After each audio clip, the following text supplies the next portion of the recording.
in appreciation of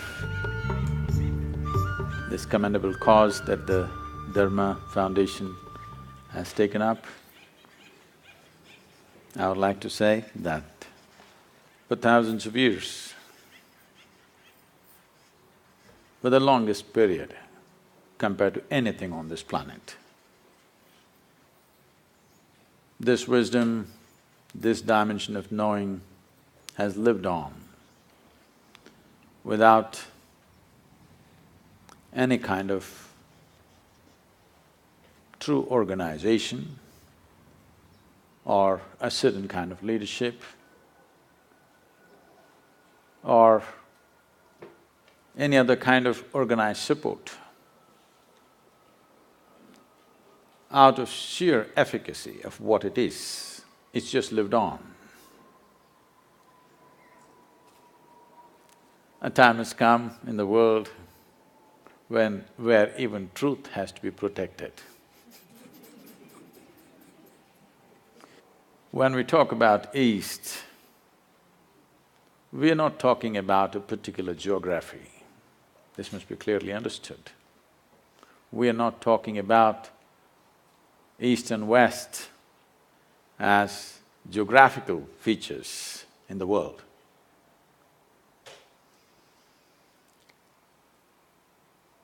Any number of great minds in America have said things of great reverence and admiration for the so-called Eastern wisdom. Thoreau, one of the greatest minds America produced, went out to say, "Every morning I bathe my intellect in this stupendous and cosmogonal knowledge from the East. In comparison, all our modern world and literature is puny and trivial." I think Mark Twain went out to… probably gave out the best compliment to the East. When he visited India for a little over 3 months, he said, anything that can ever be done, either by man or God, has been done in this land. Any number of others, Oppenheimer, Walden, Emerson, any number of people have said many things. Why? Why is it important? Why is it important to preserve and nurture this dimension of life? The fundamental reason why it seems to be so significantly different is because it is not a product of human intellect. It is not deductions that we made out of our intellect. This dimension comes from a profound inner experience where there is no right and wrong, there is no up and down, just seeing things the way they are. And when we say dharma, we are not talking about a religion as modern translators went about interpreting dharma as Hindu dharma or whatever, another religion. Because they came from a mindset that everybody has to belong to some segment of humanity. They come from a mindset where humanity has to be divided one way or the other, because they come from the surface intelligence of human nature, which we call as intellect. Unfortunately, the modern societies, modern education systems have entirely dedicated themselves to the human intellect, completely ignoring other dimensions of intelligence which definitely exist within us. When you go by the intellect, the nature of the intellect is always to dissect and divide, because intellect is essentially discriminatory in nature. And intellect functions always with a certain identity. If you have no identity, you cannot use your intellect. So with individual identities, either of race, religion, nationality, caste, creed, gender, when you apply your intellect, it'll split the world into many pieces.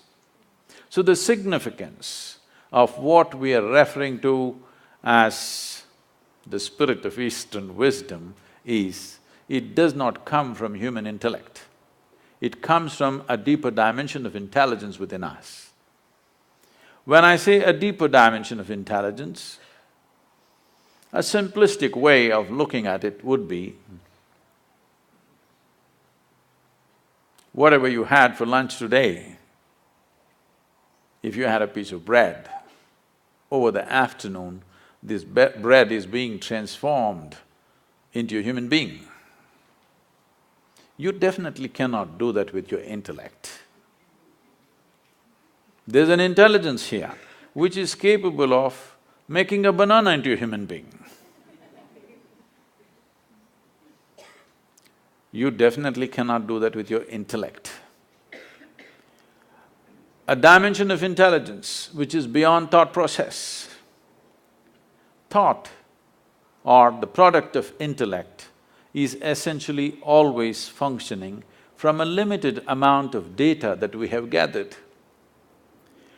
Now, what we call as Eastern wisdom is not coming from a limited amount of data that we have gathered, either from the books or our life experience, but simply by enhancing our ability to perceive life in ways that the five sense organs cannot function. Why I'm talking about the five sense organs is, all the data that you have ever gathered, which rests in so many aspects within you, which is the food for the intellect, comes from the five sense organs. In the very nature of things, sense organs cannot perceive the entirety of anything. If you can see this part of my hand, you cannot see this part of my hand. This is the nature of sense perception. Even if you take a grain of sand, if you see one part of it, you cannot see the other face of it. Sense organs can only perceive in comparison. If there is no comparison, your senses are useless. Because there is darkness, you know what is light. Otherwise, you just would not know what is light. If light was on all the time and there was no darkness, you would not know what is light. Because there is silence, you know what is sound. If there was no silence, you would not have the idea of what is sound. So always in comparison, it is like, let's say you're 6 feet tall. Now, you walk like a tall man, you think like a tall man, you feel like a tall man, you are a tall man. You went to another society where everybody is 8 feet tall. Suddenly you walk like a short man, think like a short man, feel like a short man, and you are a short man. So what you perceive in comparison is a distortion of reality. It is not reality as it is. So whatever we perceive in comparison is useful for our survival process. But if we want to know the nature of this existence, sense organs are not sufficient instruments. What is light for you is darkness for many other creatures. You ever got into an argument with an owl? If you did, which is light, which is darkness, where would it go? It would be endless argument. Who is right, you or the owl? Oh, if you're saying both, either you belong to the diplomatic corps or you have a successful marriage.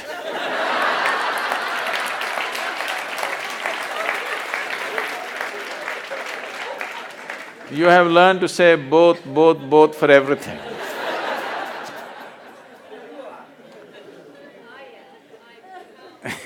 You're right. Well, that is the basis of all the problems on the planet. I'm right and you're wrong. The fact of the matter is, you're perceiving it as it is necessary for your survival. The owl is perceiving it as it is necessary for his survival. If survival is all you're seeking, your five sense organs and intellect are sufficient instruments. But if you want to know the nature of the existence, if you want to know the fundamental laws or dharma which governs life, the way it happens within us and around us, then you need an inner perception or another dimension of intelligence within you. Otherwise, you will only cut the world into pieces. In the name of religions, we have cut the world into… humanity into many pieces because intellectually we have arrived at our own conclusions or deductions, which invariably is bound to divide because intellect is essentially a knife which cuts. It can only dissect. By dissection, you can know certain things. But if you really want to know someone that you love, you don't dissect them, you embrace them. By dissection, you may know the kidney, liver, heart stuff, but you will not know that being in any sense. You will lose it completely. So dissection is the way of the intellect because it is a sharp instrument. It has to cut open everything that's given to it. But the East found another way. Out of profoundness of experience, you can know life. By turning inward, you can know life. When I say turning inward, you must understand that essentially the five sense organs are always outward. You can see what's around you, but you cannot roll your eyeballs inward and scan yourself. You can hear this, but so much activity in this body, you cannot hear this. If an ant crawls upon this hand, you can feel it. So much blood flowing, you cannot feel it. Because in the very nature of things, sense organs are outward bound. The moment you dedicate yourself to your intellect, you also get enslaved to the limitations of your five senses. It is in this context, the wisdom of the East is of tremendous significance to the world because it has transcended this slavery to sense perception and learned to perceive life in a completely different way. What is this completely different way? In English language, if you say mind, it is just one word, it is supposed to say everything. In the yogic culture, there are 16 parts to the mind, 16 dimensions of human mind. Now if I go into 16, it would take too much time, so let me compress it into 4. The 4 aspects of the mind are called buddhi, ahankara, manas and chitta. Buddhi means the intellect. Today, modern world is largely run by the intellect. So with this, we can do many things on the outside. We can go on enhancing the comforts and conveniences of life. We've done very well in terms of comforts and conveniences. Never before, never ever before, another generation of humanity ever knew the kind of comforts and conveniences that we have today, but at the same time, we are whining like never before. Because as the comforts and convenience increase on the outside, as there is less to complain about what is happening around you, the emptiness of within echoes within you in a horrible way. When you're fighting for survival, when every day you are struggling to fix small things on the outside, you will not realize this. When outside is well settled, that is when you'll see how hollow life has become. The biggest question in the world, you will see in the next few decades is, what the hell are we doing here anyway? Because everything that needs to be fixed on the outside is done, now what? 7.2 billion people on the planet. But right now, gradually it's looming large. Loneliness is one of the biggest problems Dogs are being tortured to fulfill human loneliness.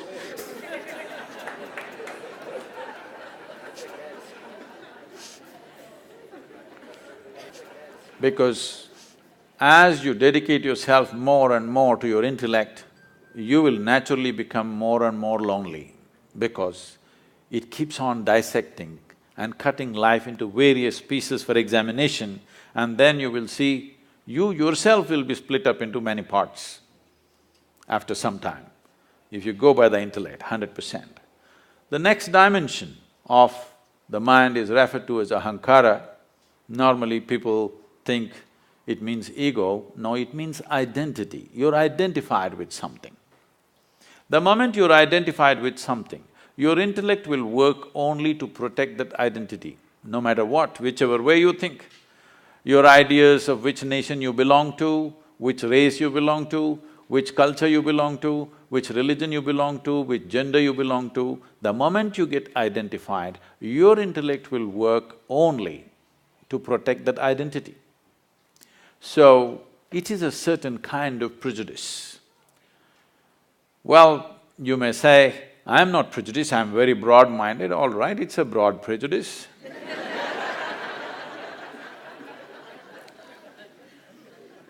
Because people are willing to live and die for what they're identified with. Because the nature of the intellect is, if you take away the identity, it will not know what to do. It needs a strong identity, a strong sense of who I am. If you ask, who am I? Your intellect will not function. You must know who you are. A strong sense of belief that this is what I am, that is when your intellect will function in a certain way. This is like… intellect is like a sharp knife. Ahankara or the identity is the hand that holds it. All the suffering on the planet. When was the last time that somebody stabbed you? Even though you're living in LA, I'm asking. When was the last time it happened? Never happened. Maybe when you were in school, somebody poked you with a pin at the most, or even that did not happen, they ignored you.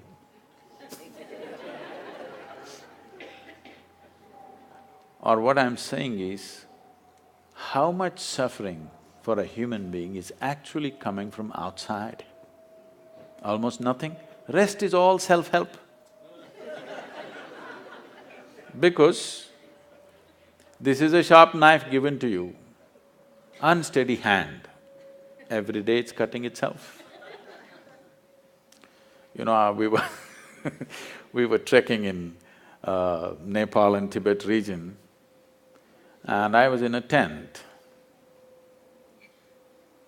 Someone was cutting an apple, and someone else, another person says, "This is a very sharp knife, be careful." It irritates me because such an obvious thing, you call it a knife only because it's sharp. If the damn thing is not sharp, why will I call it a knife? And if it's a child, yes. A full-grown man, you don't tell him it's a sharp knife. I ignored it and I was working on something. Another 2 minutes, again it is said, "It's a very sharp knife, be careful." I said, "Come on, leave him alone." He's a grown man, leave him alone. He's not handling some super instrument, a knife. He should know how to handle a knife. "No, no, Sadhguru, it's a very sharp knife." All right, I get back to my work. 2 minutes later, he cuts his hand. Okay. Now, the problem is just this, you've been given a sharp knife, unsteady hand, every day cutting yourself. You may call it stress, you may call it anxiety, you may call it fear, you may call it misery, you call it what you want. All that's happening is, your intellect is working against you. That's all it is. Unless somebody is stabbing you from outside, that's a different issue. We need to deal with that differently. Rest is all your own intelligence turning against you. You may call it 1,000 no, my mother-in-law, my boss, my neighbor, they're not stabbing you, they're only saying what they want to say. It is you who's poking yourself because an unsteady hand, that's all. But this intellect cannot function without a memory bank, so what is called as manas is a silo of memory. There are 8 dimensions of memory. Let's not go into the detail, but you know this much. There is a conscious memory. Today they're recognizing a subconscious memory. You know there is genetic memory. You may not remember how your great-great-great-grandfather looked like, but his nose is sitting on your face. 1,000,000 years ago, how your forefathers were, even today, your body remembers. You may not remember here, but your body remembers every aspect of it. Even the color of the skin it is remembering, not forgotten. So there is genetic memory, there is evolutionary memory. Like this, there's a profound dimension of memory in the body. There are 1,000,000,000,000 times more memory in your body than in your mind. So this is why this is called as manomaya kosha. This is an entire manas, not in one place. Intellect may be up here, but the manas spreads right through the system. Every cell in the body has a memory of its own, has an intelligence of its own. Now the 4th dimension of intelligence is called chitta. This is a dimension of intelligence which is unsullied by memory. If you touch this dimension, then the memory has no influence on you. Your genetic memory, your evolutionary memory, your conscious memories, unconscious memory, subconscious memory, whatever kinds of memories you have, it has no influence on you. Or in other words, past cannot recycle itself through you. See, right now, you take on this form because of a certain memory, it's a certain software. If you eat, let's say you're a man and you eat a piece of bread, this piece of bread turns into a man.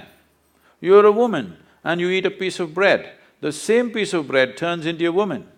You give it to your dog, it turns into your dog. Very intelligent bread. It is just the memory that you carry. Here there is a memory which transforms everything the way it is. So, this dimension of intelligence, which is called as chitta, which is untouched by any kind of memory, just pure intelligence, is of significance because it's beyond. It is beyond your species, it is beyond your form, it's beyond your gender, it's beyond your culture, it's beyond every kind of influence, which is essentially memory within you.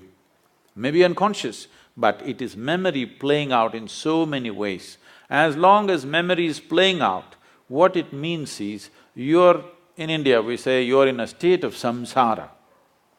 Samsara means a lot of people today understand as family. Samsara doesn't mean family, samsara means a cyclical life. You're in cycles of life. If you're in cycles or if you're going in circles, what does it mean? That means you're not getting anywhere. That's what it means. A cycle is nice, it gives you good exercise. This is like running on a treadmill. If you're seeking exercise, it's good. But if you want to go somewhere, it's no good. If you put your treadmill out here and keep running on it, morning becomes evening, fall becomes winter, winter becomes summer, everything will happen. Seasons will change, scenery will change, everything will happen. Only thing is you don't go anywhere. This is what samsara means. As long as you're functioning within the first 3 dimensions of intelligence, you are in a cyclical mode.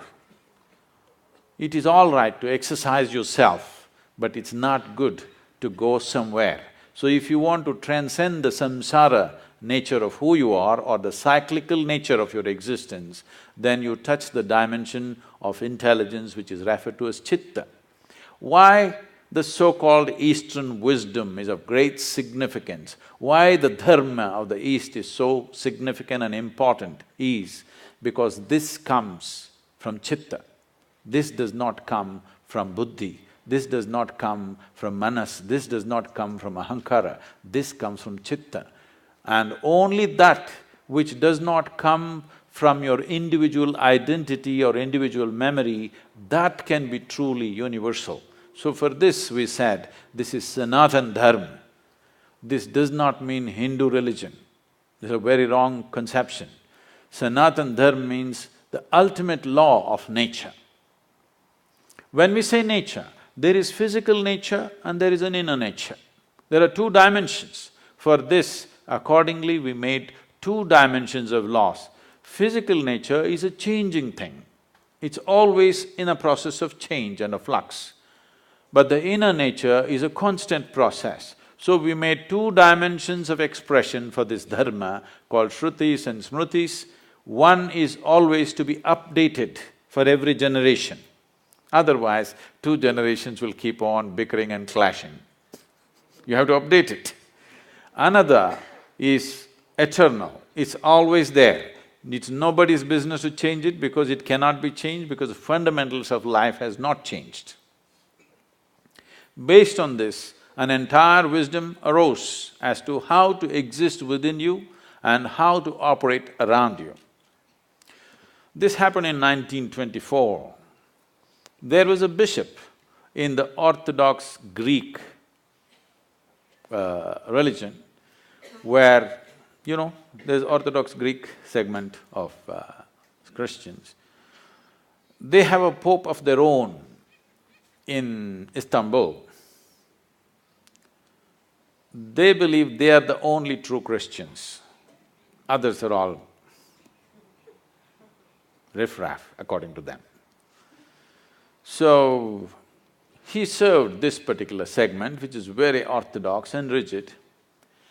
Being in Istanbul, being on the Silk Route, all kinds of stories of Indian mysticism kept wafting across the Bosphorus.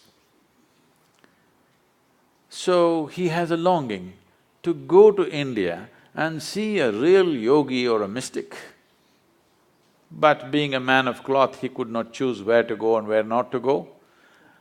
After he passed 60 years of age, when he semi-retired, he got an opportunity and went to India and came to southern India.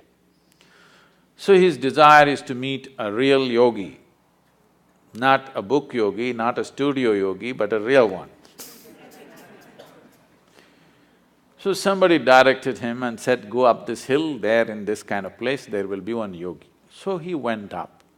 Well, he's not made for the mountains, he went huffing and puffing up, and then he found in front of a small cave, a yogi was sitting, eyes closed, totally blissed out.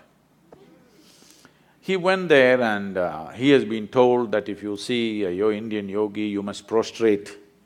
Well, he was not made for that, but he somehow managed, huffed and puffed and sat down. Hearing this commotion, the yogi opened his eyes and smiled.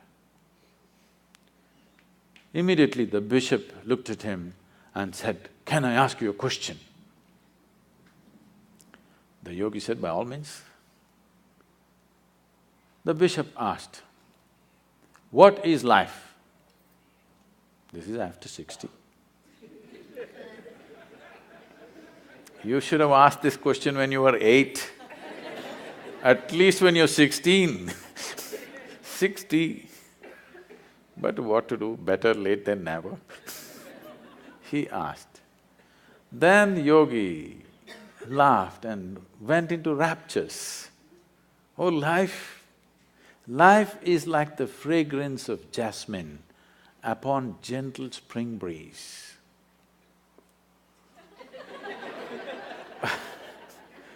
The bishop looked at him and said, "What? Life is like fragrance of jasmine upon gentle spring breeze? Our teacher told us, life is like a thorn. Once it gets into you, if you sit, it hurts, if you stand, it hurts, if you lie down, it hurts. What is this fragrance of jasmine upon gentle spring breeze? So the yogi smiled and said, well, that's his life. So this comes from the fundamental that when a human being clearly, experientially understands that entire experience of human life is created from within, never from outside. Right now as you sit here, do you at least see me? Even if you're not listening to me, I'm saying. Can you use your hand and show where I am? No, you're getting it all wrong. You know, I'm a mystic from South India. Now this light is falling upon me, reflecting, going through your lenses, inverted image in the retina, you know the whole story. Where do you see me right now? Within yourself. Where do you hear me right now? Within yourself. Where have you seen the entire world? Within yourself. Have you ever experienced anything outside of yourself? Right now, someone next to you, if they touch you, you think you're experiencing their hand. No. You're only experiencing the sensations in your hand. In the very nature of things, you cannot experience anything outside of yourself. When the entire experience of life is caused from within you, at least it must happen the way you want it, isn't it? The world will not happen the way you want it. At least the experience of living here within you must happen the way you want it. If your experience of life happened just the way you want it, how would you keep yourself, blissful or miserable? Please, you must tell me, I'm going to bless you. Blissful or miserable? For yourself, definitely highest level of pleasantness for yourself. What you want for your neighbor may be debatable, but you know what you want for yourself, isn't it? Now, blissfulness or pleasantness of life is not a goal by itself. It is only when you're blissful by your own nature. That means you determine the nature of your experience. No matter what is the situation, you determine the nature of your experience. Or in other words, you have no fear of suffering. Only and only when there is no fear of suffering will you walk full stride in this life. Otherwise, it's always about what will happen to me, what will happen to me. Every step is a half a step. Now, this so-called spirit of Eastern wisdom comes from those beings who walked full stride, who determined the nature of their experience. The outside never decided who they are. So, they could walk full stride and explore the depths and dimensions of life that others never dare to touch, because most of the humanity is only concerned about what will happen to me. What will happen to me means what? Will I suffer? That's a question. The first and foremost thing, if you truly want to explore dimensions which we are referring to as another dimension of wisdom or knowing, is that first you must determine the nature of your experience. You have no fear of suffering. Only then, truly exploring human consciousness becomes a reality. Touching dimensions of intelligence, which gives access to the entire universe, becomes a possibility. I'm supposed to open up for questions. It's time you ask your questions, please. The population I work with that are in the verge of homelessness or they're addicts, if I tell them that it is your intellect and it's your perception and this doesn't exist, they will laugh at me because it definitely exists. Must, because it's the dumbest thing to say. Right. So I wanted to know the spirituality that you teach, the spirituality that many gurus teach. How is it usable for someone that doesn't have food to eat and it's going to become homeless, and there's so many problems, especially in America? I mean, of course I teach them resiliency, it's a different fact, but every time I want to open my mouth and use some of your teachings, I have to step back. Now, the first problem is that you believe in the teachings, because this is the problem with the entire world. They've been cultured in some belief or the other. This is what is significant about what is referred to as Sanatana Dharma or what is referred to as the Indian way of looking at things is, this is not a land of belief systems, this is a land of seekers. Never ever were anybody encouraged to believe anything. If you see anything that comes from that land, you will see it is all about questions, never about a belief system. If you enter an Indian home, in the same house, 5 different people are worshipping 25 different gods and goddesses. They're still not made up their minds, which is… and they have no problem, they'll never fight about it because it's a land of seeking. So, first mistake you make is you believe what I say. I am constantly reminding you, don't believe a goddamn thing that anybody says. But don't be foolish enough to disbelieve it either. All you have to do is experiment with it. Does it work or doesn't work? If it works, you keep it, otherwise rubbish it, what's the problem?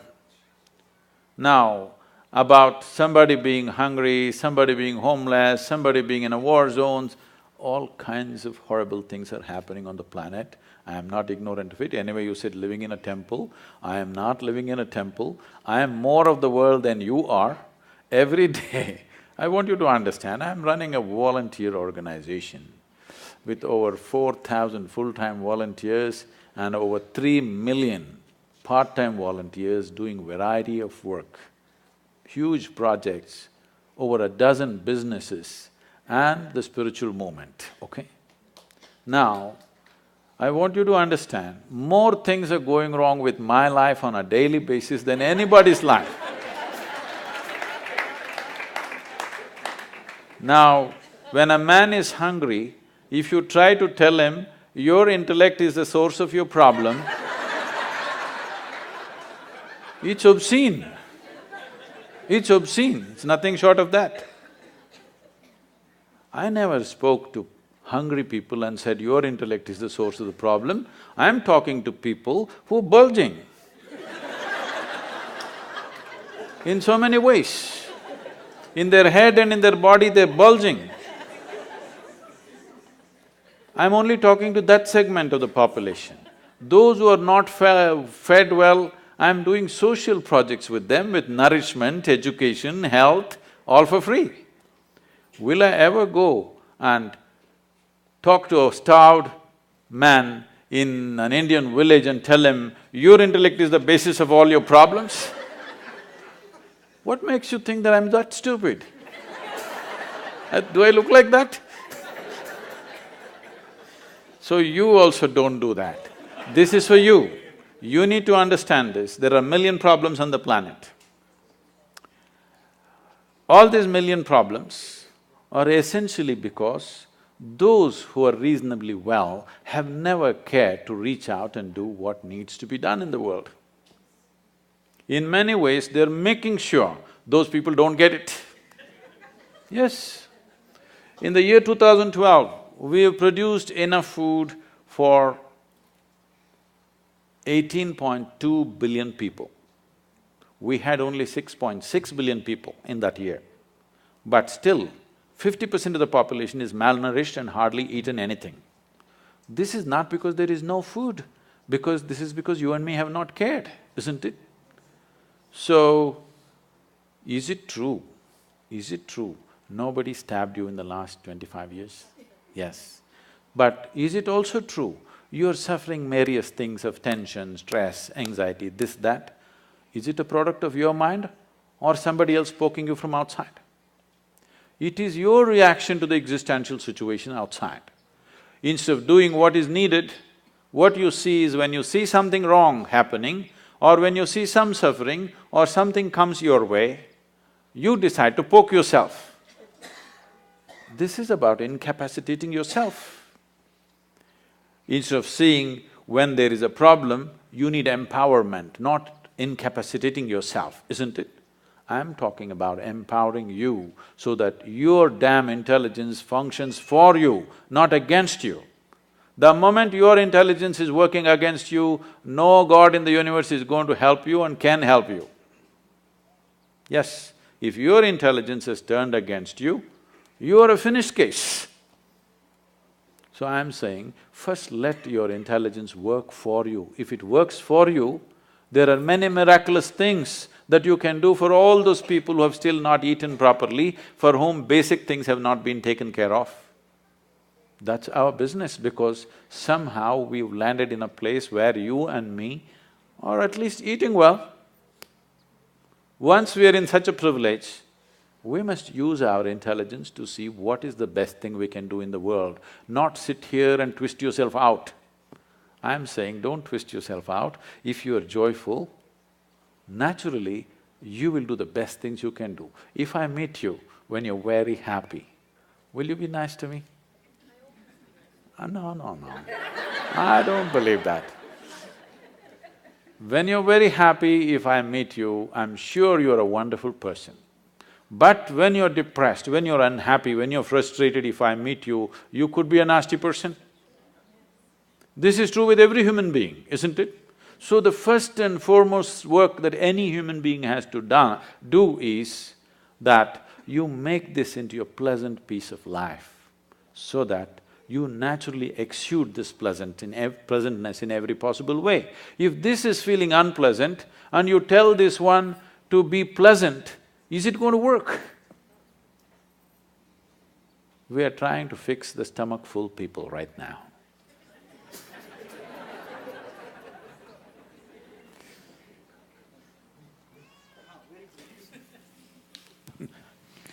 It was a pleasure listening to you, unbelievable. But my question is, what can I do so that I can acquire your skill of clarity? Honestly, candidly speaking, a very few people, are like you are. I'm sure you have heard this before. What makes you so secure from within and being so candid, honest, truthful, clarity of expression?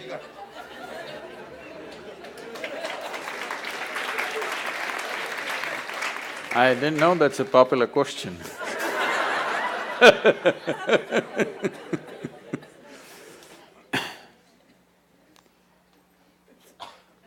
When we say clarity, that means…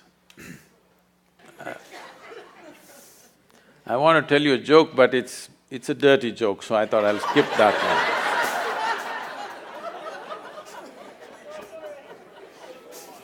one. No, I'll come with something milder, you know.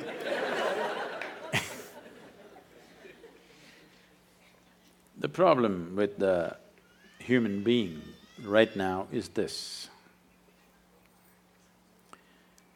We have created a world, we have created education systems where we believe that human beings are essentially all wrong, or the creation is all wrong, or the source of creation or the creator is all wrong, and you're going to fix it. This is a convoluted idea. Instead of paying attention to life, we are coming up with philosophies and philosophies and philosophies. Philosophies are fantastic explanations to that which cannot be explained. If you want to know life, you must pay attention to life, isn't it? Right now, do you agree with me, madam, that this human mechanism is the most sophisticated machine on the planet? Do you agree with me? Are you a doctor? Yes. Yes. So, this is such a complex machine, this is the supercomputer, all right? I'm asking, have you bothered to read the user's manual?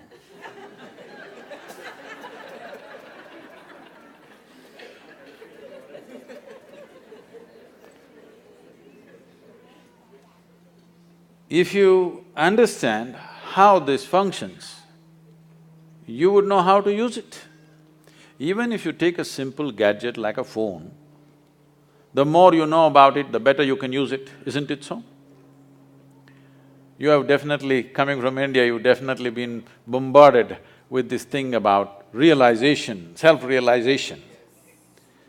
Let me put it in very simple terms. What self-realization means is, first of all, what the word realization means. Realization is not an achievement, it is not an accomplishment, it is just realization. That means something that's always here, you just manage to see it now. That means you were stupid all your life, just now you saw it. You did not invent something new, you did not ramp yourself up to a mountain. No, you just saw the most obvious thing which was always here. You realized. So, realization means you realized how foolish you've been, everything has been right here and you didn't get it.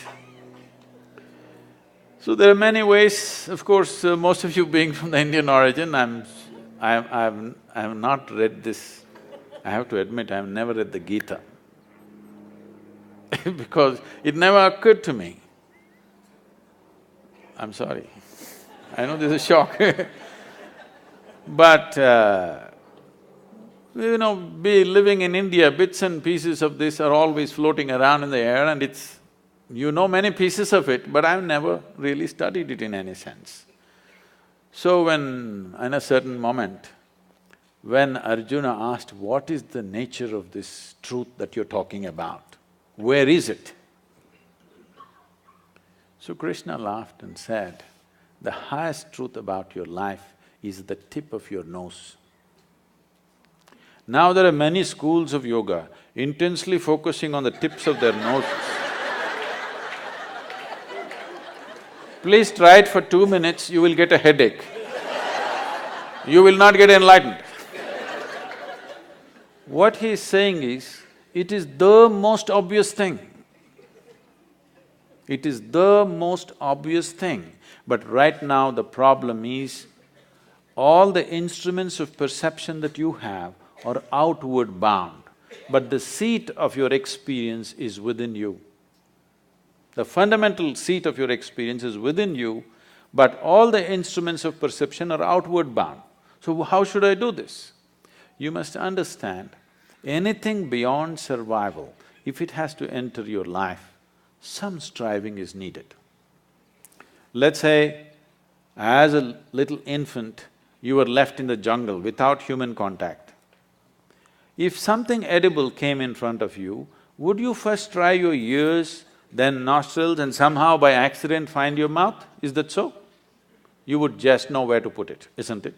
So what I'm saying is, everything that is necessary for survival is built into you. You're born with it. The five senses takes care of it. But if you want to know something more, you have to strive. For example, do you remember when you were 3, 4 or 5 years of age, you had to learn to write the alphabet. That damn A, how complicated it was. And on top of it, there were 2 versions. You had to write it 100 times to get it, isn't it? But today with your eyes closed, you can write. If that striving was not there, today could you write? Today would you know language? So anything beyond survival needs striving. Without the needed striving, it won't happen. There are ways to perceive the interiority of who you are, but unfortunately there's been no striving. Right now, we made this technology into such a simple, almost like a physical science. A plus B equals this, or 2 parts of hydrogen, 1 part of oxygen, water will come. If a great scientist puts it together, only water will come. An idiot puts it together, only water will come.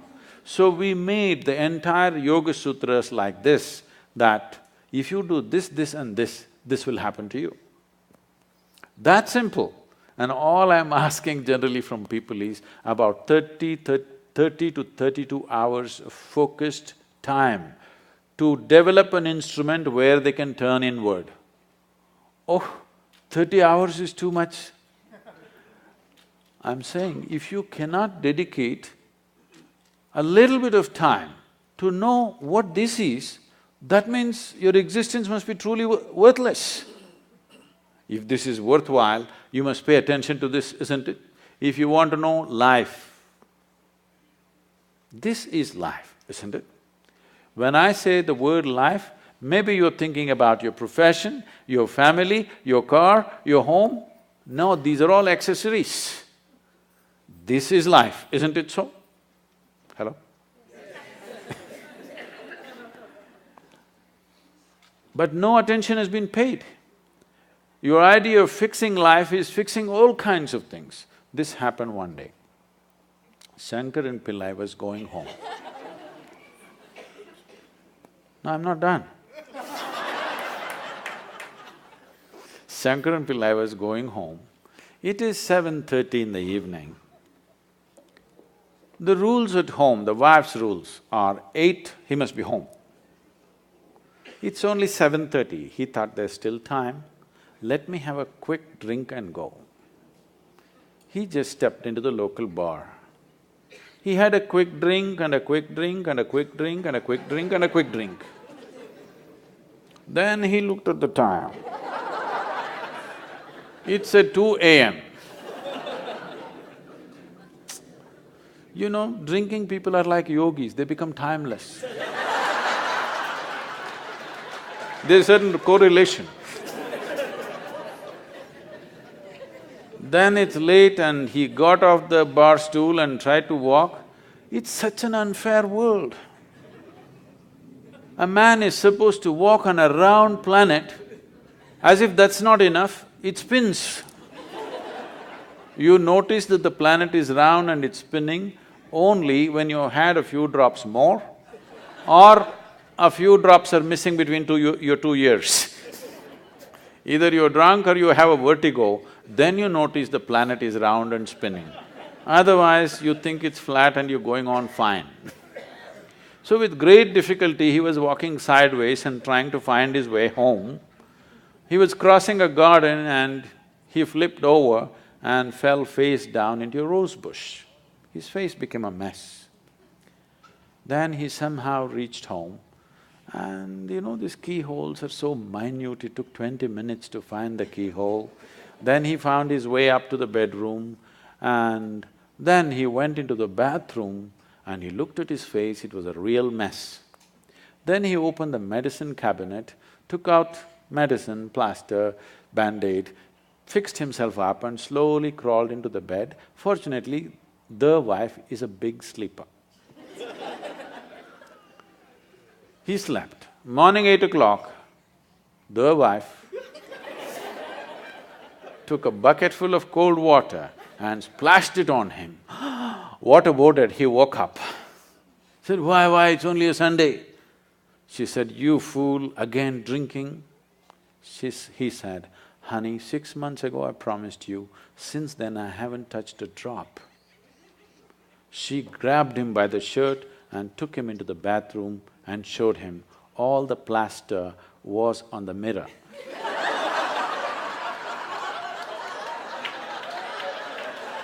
Why people have lost their clarity?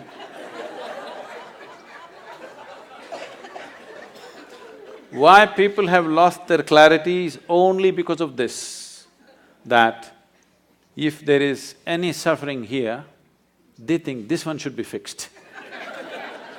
If something else happens, that one should be fixed. If something else happens, that one should be fixed. Everyday morning prayer means what? Trying to fix the God. Yes, you're trying to fix up the God, isn't it? So, day in and day out, for everything that happens within you, instead of fixing this one, you're trying to fix everything around you. No wonder you'll be confused. We've fixed the planet sufficiently, at least in this part of the world. If you fix it anymore, there'll be no planet left. But are people bursting with ecstasy? No. So because Clarity has been lost simply because of this. If you understand, if life has to really become beautiful for you, this one has to be fixed. If you understand this one thing, clarity will dawn within you.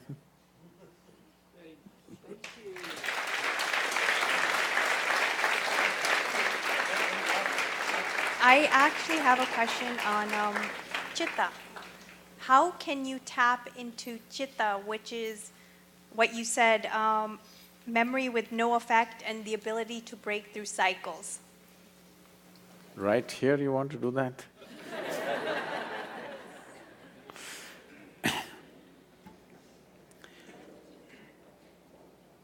You can take one fundamental step today. That is, I want you to… Anyway, you already written down the question also, you have the habit of writing things. So you just sit down today before you go to bed, write down, what are all the different types of identities that you have taken? Starting from your body, everything else. Just write it down and see if you can create a little distance from these identifications. Just work on that. That's the first step, that you are not identified with anything. You're just here, throbbing as a piece of life, not as this or that. See, but what can I do? I'm a young woman. Right now, yes, when you sit here among people, if you're just walking by yourself in the garden, you don't really think you're a young woman, or if you are that identified, you can't help it, even there. If you just doze off a little bit, you don't sleep as a young woman, you just sleep simply as life, isn't it? I'm saying something so fundamental as your body and gender, even that identity is only on the surface. Your caste, creed, religion, race, this is even more on the surface. So I'm saying, you can't do it in the day right now, but before you go to bed, see if you can keep all your identities by the bedside table and sleep. To work in the world, you need an identity. Without identity, you cannot function in the world. So before going to sleep, take off all the identities, keep it on your bedside table, morning it'll be there, it'll not go anywhere. Leave it there and go to sleep. You've started the journey. I would like to hear Guruji's turning point in life where he separated himself from his intellect and his inner self. Do I like someone who lost my intellect?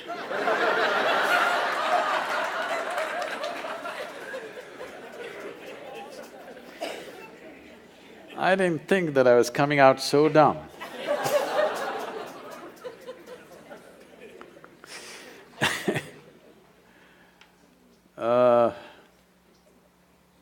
She's asking for a story. You want a story? Okay. One must understand, it's a process that you set forth. This started happening to me when I was just around 4.5 years of age. I suddenly realized one day that I don't know anything. I don't know anything means I don't know anything at all. To such an extent, if somebody gives me a glass of water, I would not know what is water. I know if I drink this water, it'll quench my thirst and different ways of using it, I know what to do with it, but I don't know what it is. Well, actually, if you look at it, even today, you don't know what it is. It's the only substance present on the planet in all three different states. 3/4 of the planet is water, nearly 3/4 of your body is water. If you're looking for life, you look for a drop of water. There's a lot of excitement, they found a few drops on the Mars. I think people from California need to migrate.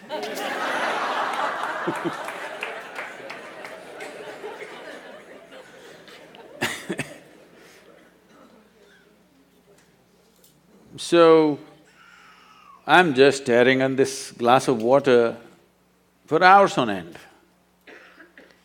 If I found a dry leaf, I'm just looking at the leaf for 5–6 hours at a stretch. If I sit up in my bed, staring at the darkness, the entire night I'm sitting like this staring. My dear father, being a physician, started thinking I need psychiatric evaluation. This boy is simply staring at something or the other, unblinking he's staring, he's lost it. My problem is, I look at this one, I still do not know this one. There is no way I'm able to shift my attention to another one. So it just held my attention, I couldn't shift. In this condition, they sent me to school. And my mother said, pay attention to the teachers. I went and paid attention to the teachers. The kind of attention that they have never received in their life.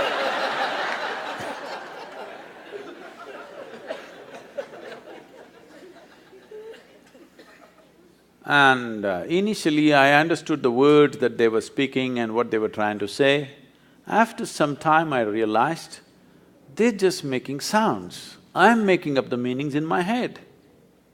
Even now, as I speak, I'm only making sounds, you're making up the meanings, isn't it? Because language is a conspiracy between two people. If you have a conspiracy, what do? The Indians, you speak in your language.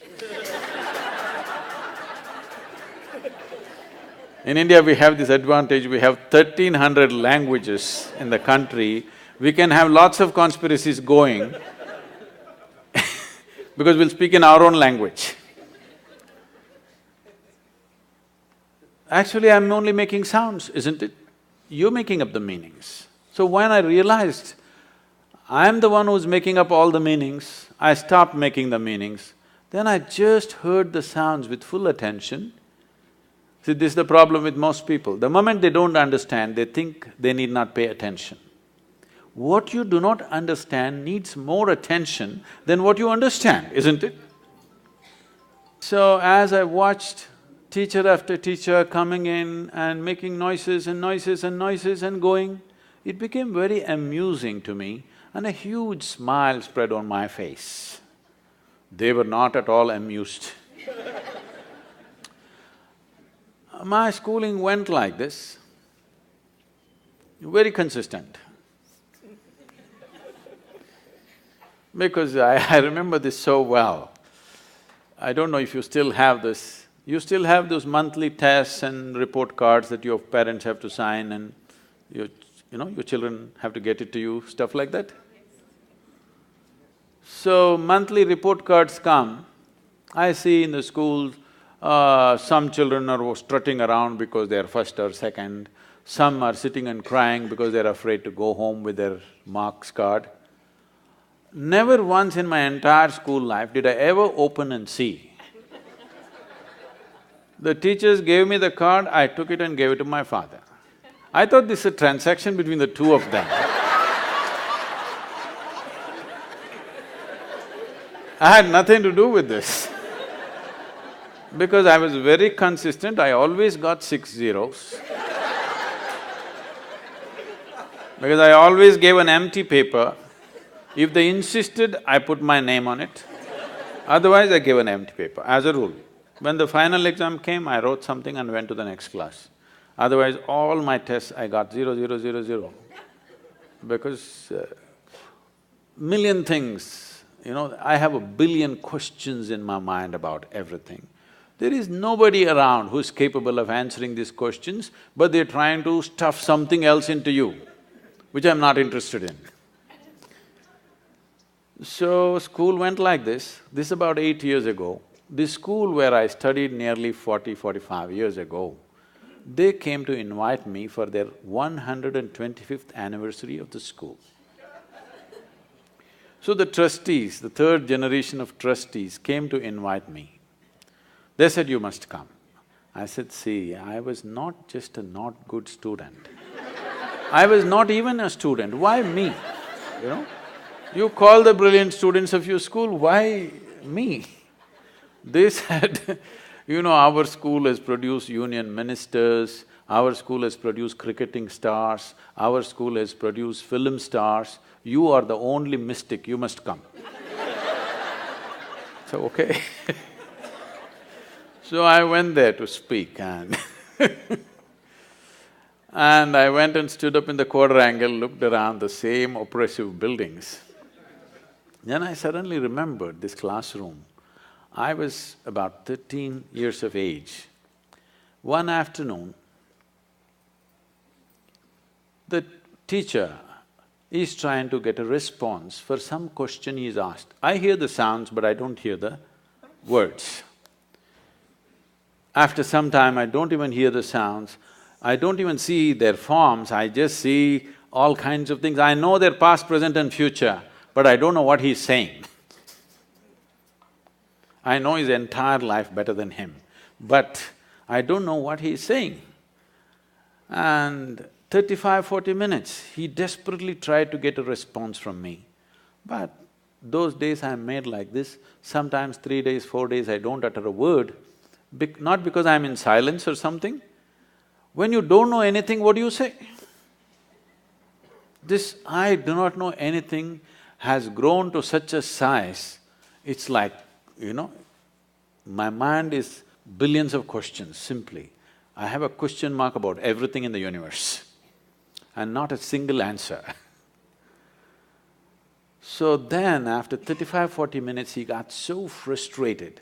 He came and held me by the shoulders, shook me violently like this, and he said, "You must either be the divine or the devil.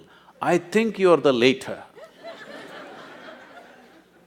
I did not feel abused by this or insulted by this.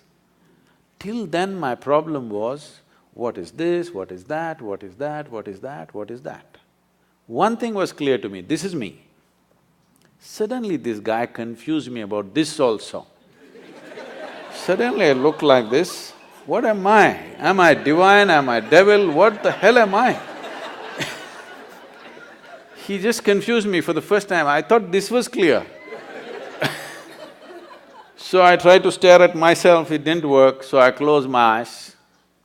Initially minutes to hours it went on. One day I closed my eyes and sat. I thought I sat there for 25–30 minutes. When I opened my eyes, there's a huge crowd around me. India being what it is, there are garlands around me, around my neck, people are pulling my legs. They want to know, well, somebody wants to know about his business, somebody wants to know when his daughters will get married. I said, what the hell, where did you all come from? They said, you've been sitting here for 13 days. In my experience, it was only 25–30 minutes. When I tried to open my legs, my knees were stuck. It took almost an hour and a half, putting hot water, massage, everything to get my legs straightened out. Otherwise even I wouldn't have believed it, but 13 days had passed. In my experience, it just felt like 25–30 minutes. And suddenly, what is inside, what is outside, everything got mixed up. Clearly till then, I was very clear, this is me, that's you, all right? I had no issue with that one, but this is me and that is you. Suddenly, this idea of what is me and what is not me got all mixed up because what is me was just everywhere. Now, this looks like a hallucination and that's what I thought.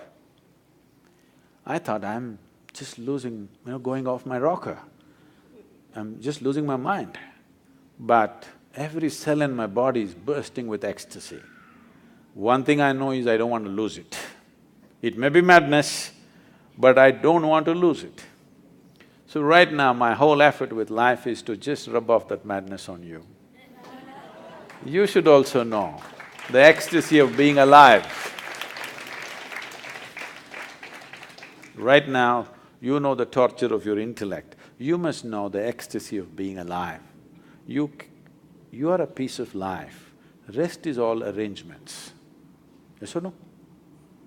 Why did you make these arrangements? To enhance your life. No. You made these arrangements mainly to enhance this life. You thought with education your life would enhance itself. With money, it would enhance itself. With marriage, it would enhance itself. With children, it would enhance itself. Now you started the question, this, I wanted to come and meditate, but my family, my children, da-da-da, as if it's a problem. These are accessories that you added to enhance your life, not to put your life down. Yes? Every arrangement that you made is about enhancing this life, isn't it? If this life could be enhanced from outside, you would have done it. But this is a realization for you that life cannot be enhanced from outside. Arrangements will bring convenience and comfort. It'll take care of things for us, around us, but it cannot enhance. If you want to enhance this life, you have to turn inward. If you really care for people who are with you, your family, your children, the foremost thing that you need to do is, you have to enhance this. Because what is the damn best thing that you can do to people around you? That you are a wonderful human being. There's nothing better you can do to them. If you had a choice, either to live or work with joyful and blissful human beings, or work and live with miserable human beings, what is your choice? Blissful. I want you to please remember, everybody else is looking forward to the same thing.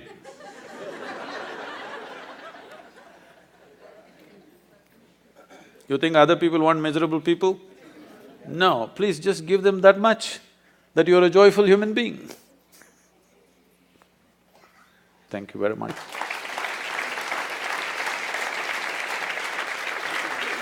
I would like to once again acknowledge the Dharma Foundation for the commendable cause that they have taken up. This will be an important step for preserving and nurturing the future generations in a certain way. The significance of this is not to spread another new religion. The significance of this to create a religious world, but still deeply spiritual world. This is very important. This is very important. The divide of religions, you see what it is causing. In the past, it has done terrible things. Still samples of that happening in many parts of the world, what the religious divide can do. Don't think you will be, or I will be, or our children will be immune to this. Anywhere it can flare up, believe me, anywhere. So this effort is commendable, and in whichever way we can support this, Isha Foundation and myself, we will put our force behind this. Thank you very much for being here.